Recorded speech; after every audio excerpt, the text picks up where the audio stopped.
connected. Hey everybody, it's dafobra, out on another hot summer day, trying to get that airflow going. And today I wanted to talk about women in motorcycling, backpacks or badasses.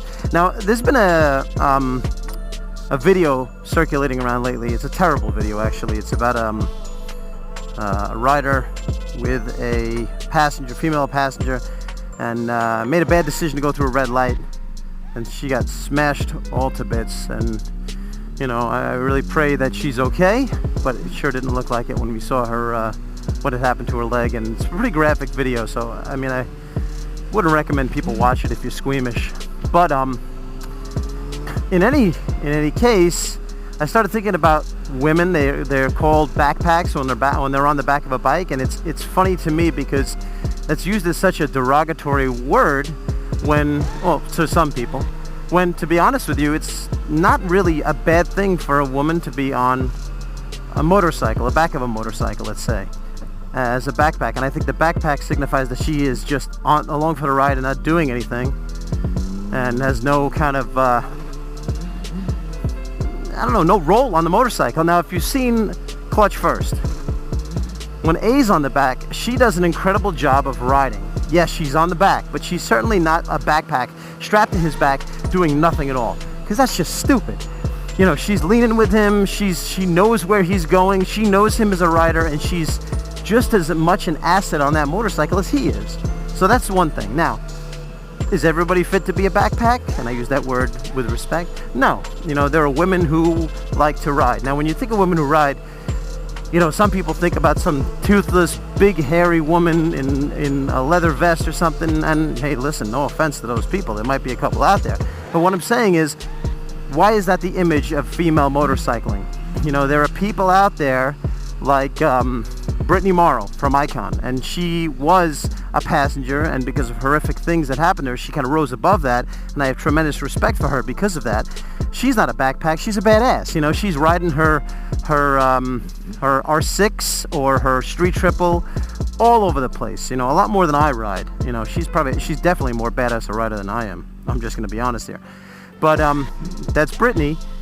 You got Red Spade, you know, you got Laura Craft. I'd love to know I wish he came up with that name besides Tomb Raider.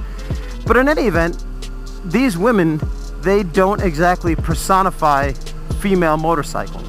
Now, when you think about women motorcyclists, some people think about like a Megan Fox type of, you know, attractive woman, kind of posing, maybe in a swimsuit next to a motorcycle, you know? And yeah, that's hot, but let me tell you, when Megan Fox came rolling up on that little Aprilia in Transformers, I thought that was just as sexy as if she was wearing a bikini. And I think a lot of people out there would agree. There's nothing wrong with a woman having power or being more assertive, and there's so many aspects of our culture that women kind of don't get that respect to be assertive or strong. And motorcycling is one of them, but it's nice to see that those walls are kind of breaking down. I mean, you think about World War II with Rosie the Riveter, you know, that woman who said, you know, we can do it. Or, you know, I think of, you know, like Red Spade the Riveter. I don't know, Red Spade the Knee Pucker? I don't know, but, you know, that woman can ride. She rides the crap out of her bikes. And, you know what, much respect to her, you know, and she's pretty easy on the eyes, I gotta admit that as well. So, when you talk about all these things, why are some people kind of, you know, putting women in a corner and saying, putting women in a corner. Nobody puts baby in a corner. That was very Dirty Dancing. Why are putting people into that role and limiting them to saying, you know what, a woman, they're threatened by a woman on a bike, or women should have 300s or 250s, not go any bigger because they can't handle a big boy bike. And that's ridiculous unto itself. I mean, Brittany Morrow just did, I'm just going to bring up Brittany again because she really is a great example.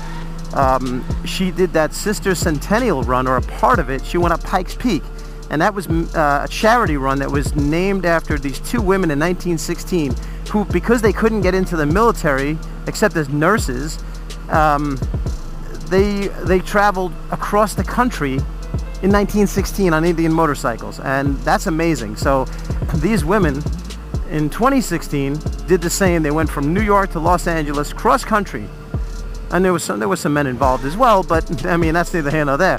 But how amazing to be part of that. So that's kind of saying, you know, women are not just pretty little ornaments that you can put on the back of your bike, or pretty ornaments that can't handle a real ride. I mean, there are women who can stunt, there are women who can race, there are women who can just be a leisure rider. They can do just about anything, and I think that has to change. So I don't know, I'm just putting that out there. You let me know what you think about it as I make this left. Oh, it's so nice to be back on a bike. Yes, it's hot, but we don't care. So anyway, my strong, independent riding sisters, I salute you, I love you, and ride safe. I'll see ya.